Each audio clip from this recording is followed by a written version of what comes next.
Hi everyone, कैसे हैं आप सभी लोग। मैं फिर से आप लोगों का भरपूर स्वागत करती हूँ स्टडी धावक की भूगोल वाली दुनिया में।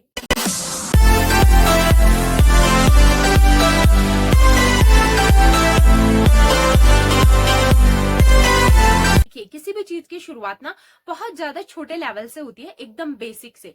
उसी तरह तो क्लास लास्ट वीडियो में हमने सीखा था कि जो हमारी पृथ्वी है उसके अंदर कौन कौन सी लेयर्स है, कौन कौन सी थी वो आपको याद होगा ना। सबसे ऊपर थी पर्पटी, स्थल मंडल, मेंटल एंड क्रोट। अगर आप लोगों ने वो क्लास नहीं देखी तो पहले वो क्लास जरूर देख लीजिएगा। सबसे पहले क्लास मुझे एक चीज जो है, एक मिस्टेक है मेरी, वो मुझे सॉल्व करनी है। एक्चुअली लास्ट क्लास में मैंने आपको एक चीज बताई थी। मैंने बताया था कि जो हमारी पृथ्वी है वो 66.5 डिग्री में झुकी हुई है, 66.5 में झुकी हुई है। माई मिस्टेक, ये थोड़ी सी मुझे यहाँ पे करेक्शन करना है, ये मुझसे गलती हो गई थी। 66.5 नहीं है, ये 23.5 है। ये 23.5 था। एक्चुअली 66.5 इसके पोलर पॉइंट्स है, जो इसके नॉर्थ पोल और साउथ पोल है, उत्तरी ध्रुव दक्षिणी ध्रुव है, ये है 66.5 डिग्री में। और जो हमारी पृथ्वी झुकी है वो कितने हैं, 23.5 डिग्री में। आप इसे एक बार प्लीज करेक्ट कर लीजिएगा, मुझे थोड़ा कंफ्यूजन हो गया था, उसके लिए आई एम रियली सॉरी। तो चलिए, आज जो हम लोग सीखने वाले हैं वो हम सीखेंगे हमने पृथ्वी कैसे बनी, उसकी लेयर्स कैसे बनी, ये तो सीख लिया। अब जिस जमीन पर हम रह रहे हैं, यानी कि जो हमारी परपटी है, उसी से हमारे जो वर्तमान के इतने महाद्वीप बने हैं, इतने बड़े बड़े 7 महाद्वीप बने हैं, 5 महासागर बने हैं, वो कैसे बने हैं, चलिए आइए उसे जानते हैं। आज जो हमारे इतने बड़े बड़े 7 महाद्वीप बने हैं, ये कैसे बने हैं। देखिए, ये एकदम से 7 में डिवाइड नहीं हो गए थे, और ना ही हमारे महासागर 5 बन चुके थे। हुआ यूं कि पहले जो ये हमारी पृथ्वी थी, अब हम पृथ्वी के ऊपरी पार्ट को पढ़ रहे हैं। हम जो ऊपरी पार्ट कौन सा था इसका, परपटी, हम अब इसकी परपटी को पढ़ रहे हैं। तो देखिए, हमारी जो परपटी थी ना, वो सिर्फ और सिर्फ एक टुकड़ा थी, यानी कि हमारी पूरी पृथ्वी में जमीन का सिर्फ और सिर्फ एक टुकड़ा था। आपको जान के बहुत बड़ी हैरानी होगी कि पूरी पृथ्वी में जमीन का सिर्फ एक टुकड़ा था, और ये जो टुकड़ा था ना, इसी चीज के ऊपर तैर रहा था। आज भी हमारे जितने भी जमीन के टुकड़े हो चुके हैं वो तैर रहे हैं। वो जो चीज जिसके ऊपर ये तैर रहा था, उससे हम लोग कहते हैं दुर्बलता मंडल। अब समझ आया आप लोगों को कि दुर्बलता मंडल पढ़ना क्यों इंपॉर्टेंट था।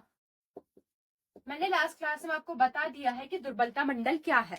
दुर्बलता मंडल हमारे स्थल से नीचे जो लावा वाला एरिया है वो है दुर्बलता मंडल। देखिए, हमारी जो ये प्लेट है किसके ऊपर तैर रही है, उसी दुर्बलता मंडल, यानी कि परपटी से लेकर पूरा स्थल वाला भाग एक पूरा भूमि का टुकड़ा है, जो कि दुर्बलता मंडल के ऊपर तैर रहा है। दुर्बलता मंडल कहाँ है, पृथ्वी के अंदर है, स्थल मंडल के नीचे। आप कहेंगे कि ये तो छोटा सा टुकड़ा दिख रहा है और किनारे, ये मैंने छोटा टुकड़ा आपको समझाने के लिए बनाया, वरना ये पूरी पृथ्वी में एक पूरा टुकड़ा फैला हुआ था, जो तैर रहा था किसके ऊपर, दुर्बलता मंडल के ऊपर। तो हमारे एक वैज्ञानिक है, उनका नाम है अल्फ्रेड वेगनर। क्या नाम है, अल्फ्रेड वेगनर। अल्फ्रेड वेगनर, ठीक है। अब ये क्या कहते हैं, ये कहते हैं कि जो ये भूमि का टुकड़ा है ना, इन्होंने इस भूमि के टुकड़े को एक नाम दिया है, जिसे इन्होंने कहा है पेंजिया। पेंजिया, क्या कहा है, पेंजिया। इस भूमि के टुकड़े को नाम दिया इन्होंने पेंजिया, और जिसके ऊपर ये तैर रहा था, यानी कि किसके ऊपर तैर रहा है ये, गुड, दुर्बलता मंडल ना। तो इस दुर्बलता मंडल को इन्होंने नाम दिया है पेंथालासा। पेंथालासा, तो क्या नाम दिया है इन्होंने, पेंथालासा नाम दिया। जो भूमि का टुकड़ा है उसे तो अल्फ्रेड वेगनर ने कहा पेंजिया, और जो ये वाला टुकड़ा है इसे क्या कहा, पेंथालासा। अब क्या हुआ ना, ये टुकड़े में ना अब एक बल काम कर रहा था। देखिए, मैंने आपको बताया था ना, जो ये हमारे ऊपर और निचला हिस्सा, ये क्या है, ध्रुव, पोलर रीजन है। यहाँ पर सबसे ज्यादा क्या है, ये वाला पार्ट क्या है, धसा हुआ है। मैंने बताया था ना कि हमारी पृथ्वी ऊपर और नीचे से बिल्कुल धसी हुई है, बॉल की तरह, और किनारों से निकली हुई है बाहर की तरफ। तो ये जो ऊपर और नीचे का हिस्सा ये धसा, ये किसके वजह से था, गुड, गुरुत्वाकर्षण की वजह से। बताया था ना मैंने आपको, ग्रेविटेशनल फोर्स लग रहा है जिसकी वजह से ऊपर नीचे से धसी हुई है। तो वो ही ग्रेविटेशनल फोर्स अभी भी काम कर रहा है, और उस टाइम पर भी काम कर रहा था जब पेंजिया और पेंथालासा था।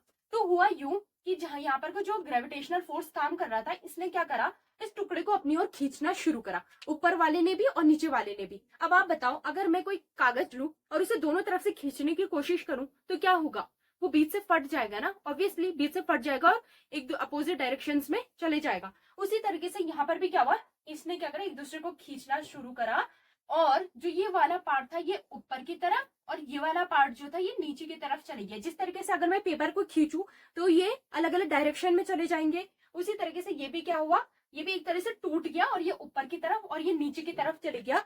अब इन दोनों टुकड़ों को भी कुछ नाम दिया गया। जो ये वाला टुकड़ा, ऊपर वाला टुकड़ा, इसे कहा गया अंगारा लैंड। क्या कहा गया? अंगारा लैंड। और जो ये नीचे वाला टुकड़ा था इसे कहा गया गोंडवाना लैंड।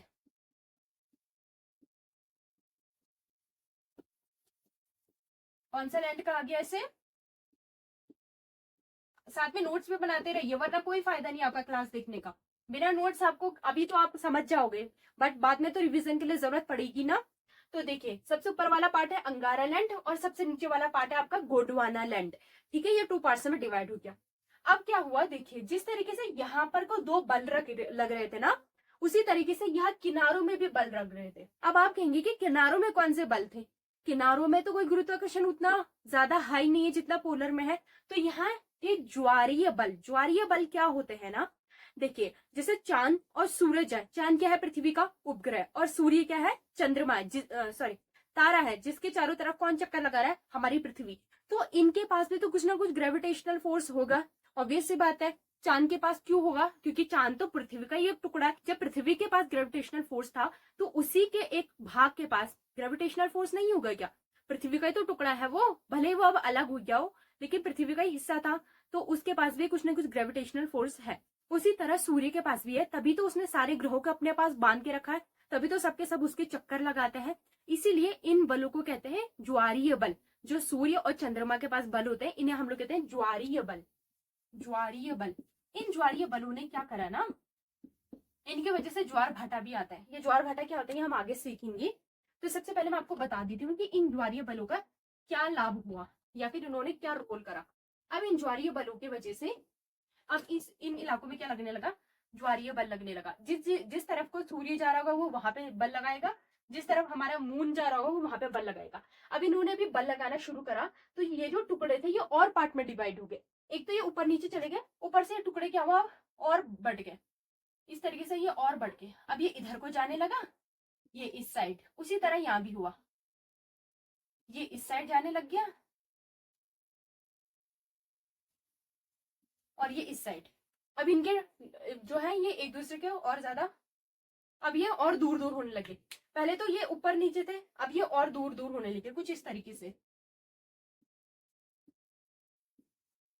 कुछ इस तरीके से ऐसे ही करते करते ना ये और पार्ट्स में डिवाइड हो गया। ऐसे करते करिए 4 5 6 7 ऐसे ऐसे अलग अलग टुकड़ों में बट गया। और आज हमारी पृथ्वी कुछ इसी तरीके से नजर आती है। अगर आप देखो ग्लोब में, तो हमारी पृथ्वी में जो सारे देश हैं, सारे महासागर है, कुछ इसी तरीके से दिखाई देते हैं। देते नहीं देते? चेक करना भी है किसी के पास तो देखे, नहीं है तो बाद में गूगल में सर्च कर लेना। तो आज हमारी पृथ्वी कुछ इस तरीके से दिखती है। तो इतने टुकड़े होने के पीछे इतना बड़ा कारण रहा है और इतना ज्यादा टाइम लगा था। ठीक है, तो सबसे पहले क्या हुआ था, हमारा छोटा सा एक पेंजिया पेंथलासा था, जिसे हमारे ध्रुवों ने तोड़ा। फिर उसके बाद हमारे जो चांद सूर्य थे उनका ज्वारीय बल लगा, उसके बाद ये बने हैं। आप कहेंगे कि इतना सब कुछ कैसे पता लगा लिया? देखिए अभी भी बहुत ज्यादा विवाद बना है कि शायद ऐसा रहा होगा, क्योंकि इन वैज्ञानिकों ने सिर्फ कल्पना की है कि ऐसा होगा। अभी प्रूफ नहीं पता चला है हमें कि 100% ऐसा ही हुआ था। तो जब तक हमें 100% प्रूफ नहीं पता चलता है तब तक हम इनकी ही थ्योरी मानते हैं, क्योंकि इनकी थ्योरी बहुत कुछ एक जैसी है, बहुत कुछ सेम है। यानी कि आज जितने भी देश अलग अलग हैं वो कभी ना कभी एक साथ रहे होंगे, ये इनकी थ्योरी बताती है। इसके लिए उन्होंने कुछ रीजंस भी दिए हैं, जैसे कि इनके कुछ रीजन इस प्रकार से हैं कि पहले जो ये अगर इन सारे टुकड़ों को एक बार मिला दिया जाए, कंप्यूटर में एक बार जोड़ के देखा जाए, तो बिल्कुल एक ही टुकड़ा बनता है। और जिसको मिलाने की कोशिश भी की और हुआ भी ये कि वो सेम सारी देशों की सीमाएं एक दूसरे से जुड़ रही थी। आपने अफ्रीका का हॉर्न ऑफ अफ्रीका देखा है? जो हॉर्न ऑफ अफ्रीका है,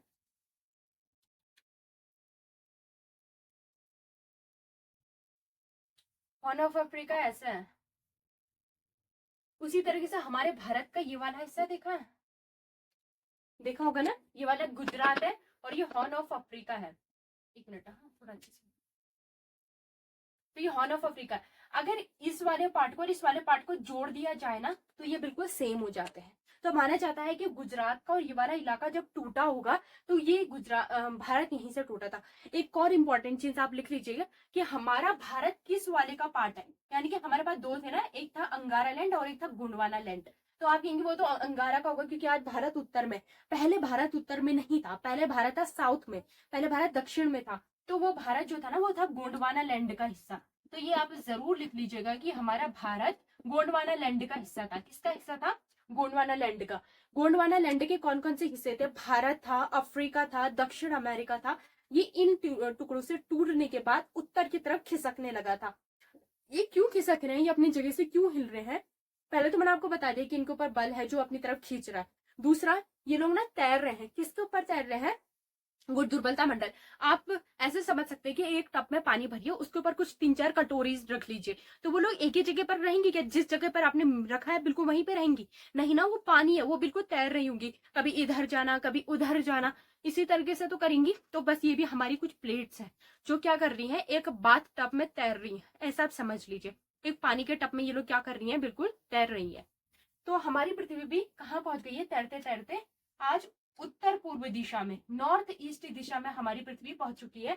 और ये अभी भी ऊपर जाने की तैयारी में है। ये हम अच्छे से पढ़ेंगे कि ये क्या है हमारी पृथ्वी को ऊपर जाने का सिस्टम। तो इतना आपको समझ गया कि आज हमारे देश, हमारे जो कॉन्टिनेंटल्स हैं वो कैसे बटे। तो कितने हैं हमारे पास? 7 है। 7 हमारे कॉन्टिनेंटल्स है। और महासागर कितने हैं हमारे पास? 5। अब आप पूछेंगे कि महाद्वीप तो समझ आ गया, महासागर कैसे बने? महासागर और महाद्वीप ना एक ही जमीन है। यानी कि जो मैंने पेंजिया बताया था ना, उसी में महाद्वीप भी है, उसी में महासागर भी है। तो आप कहेंगे कि उसमें पानी कैसे आया? देखना, तो जो ये हमारे ये जमीन के टुकड़े थे ना, जो आज अलग अलग पार्ट्स में डिवाइड हो गए, हुआ ये कि मैंने आपको बताया था ना कि अगर आप टब में कुछ प्लेट्स या कटोरी रख रहे हैं तो वो हिल रहे होंगे, इधर उधर जा होंगे।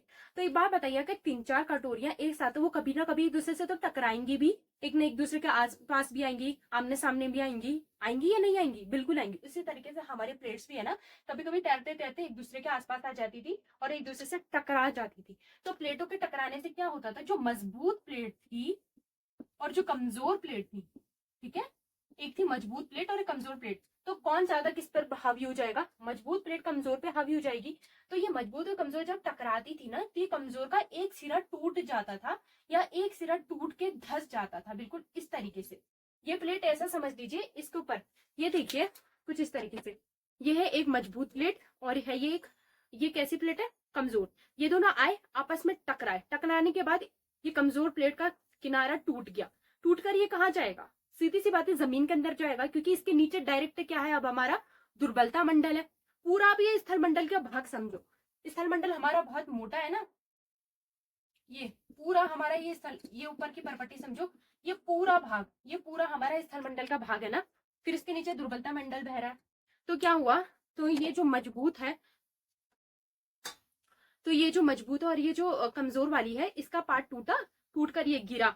तो अब कितना बचा? वो सिरा वो गिर के ऐसे नीचे की तरफ गिर गया होगा ना, और ये हो गया होगा। तो इसकी वजह से जो ये प्लेट है ये इसके ऊपर चढ़ गई। जो कमजोर प्लेट है कमजोर प्लेट के ऊपर चढ़ गई, और जो ये कमजोर सॉरी जो ये मजबूत प्लेट है वो कमजोर के ऊपर चढ़ गई, और जो ये कमजोर प्लेट थी वो नीचे की तरफ को धंसने लगी। ठीक है, इसी तरीके से हुआ था। ये देखो, ये मजबूत प्लेट ने इसे टकराई और ये कमजोर प्लेट ऐसे धंस गई, ऐसे धस गई, क्योंकि इसका किनारे का हिस्सा यहाँ से क्या चले गया? टूट कर चले गया। अब यहाँ पर क्या बन गया?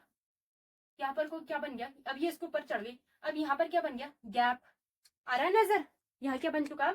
गैप। ये गैप कोई छोटा मोटा गैप नहीं है, बहुत बड़ा गैप, बहुत गहरा गैप है। आप कुछ इसे इस तरीके से समझ सकते हैं। ये तो मैंने आपको समझा दिया कि कैसे टूटा। आप इस गैप को कुछ इस तरीके से समझ सकते हैं।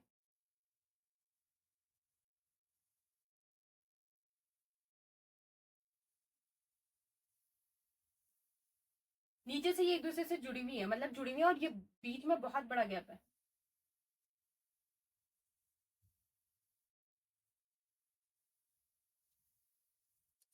ये वाला जो है ये थोड़ा ऊंचा पार्ट हो चुका है अब, और ये जो है ये बहुत ज्यादा गहरा पार्ट हो चुका है, गैप हो चुका है। अब क्या हुआ, मैंने आपको बताया था कि वायुमंडल कैसे बना था, आपने नहीं देखा है पर उसमें देखना। उसमें मैंने आपको क्या बताया था, जब हमारा वायुमंडल बना और हमारी बरसात शुरू हुई तो इतनी अधिक मात्रा में वर्षा हुई, इतनी अधिक मात्रा में वर्षा हुई कि जो ये गड्ढे बने हुए थे ना, उस वर्षा ने क्या करा, इन गड्ढों को भर दिया। क्यों? क्योंकि देखिए, अब इनको तो भर नहीं सकते, यहाँ जो भी पानी आया होगा वो भी कहाँ चले गया होगा? इन गड्ढों की तरफ। और ऊपर से जो बरसात का पानी आ रहा होगा वो भी डायरेक्ट गड्ढों में जा रहा होगा। तो जो यहां से पानी आ रहा था, अच्छे से क्लीन करके बता, देखिए,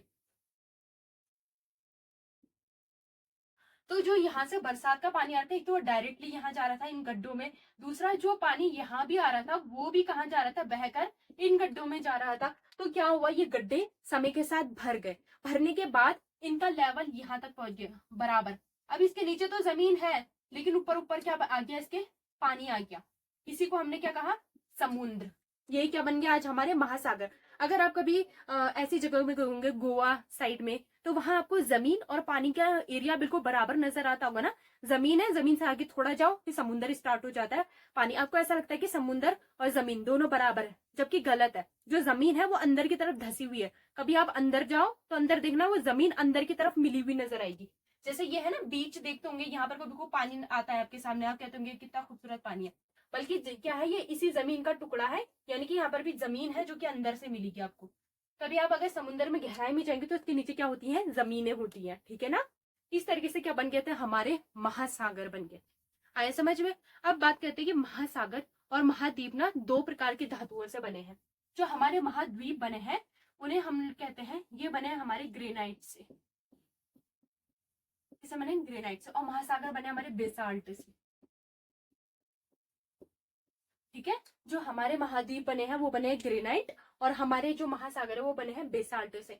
ग्रेनाइट थोड़ा मजबूत होता है, बेसाल्ट थोड़ा सा ग्रेनाइट के अकॉर्डिंग थोड़ा कमजोर होता है, क्योंकि एक तो इसमें पानी भी है ना, तो पानी वैसे भी चीजों को गीला रखता है। तो समझ गए किस तरीके से महाद्वीप बने और किस तरीके से महासागर बने। अच्छा मुझे जरूर ये बताइए, अच्छा पहले मुझे ये बताइए कि हमारे जो महाद्वीप है उनके नाम क्या है। इसका आपको आंसर देना है कमेंट में कि कितने महाद्वीप है उनके नाम और कितने महासागर है उनके नाम। अगर आपको इनके नाम नहीं पता है, नेक्स्ट वीडियो में हम लोग देखेंगे कि सबसे बड़े से लेके सबसे छोटा कौन सा होता है। तो फिलहाल आज आप लोगों को क्या समझना था कि महाद्वीप कैसे बन गए, पर्वतें कैसे बनी तो देख लिया था, महाद्वीप कैसे बने और महासागर कैसे बने हैं, ठीक है ना। तो आज के लिए हम लोग अपनी क्लास यहीं पे करते हैं एंड। कल हम लोग सीखेंगे, एक तो पहले मैं आपको ये बता दूंगी कि महाद्वीप और महासागर के नाम क्या है, लेकिन उससे पहले आप लोगों को कमेंट में बताना जिसको आता है। जिसे नहीं आता है वो कल की वीडियो का इंतजार करिए। और उसके अलावा हम लोग अब इसके आगे का सीखेंगे, ठीक है। तब तक के लिए बाय बाय, और प्लीज प्लीज सब्सक्राइब कर दिया करिए और शेयर करना ना भूला करिए और लाइक भी कर दिया करिए अगर आपको पसंद आता है तो। Bye bye.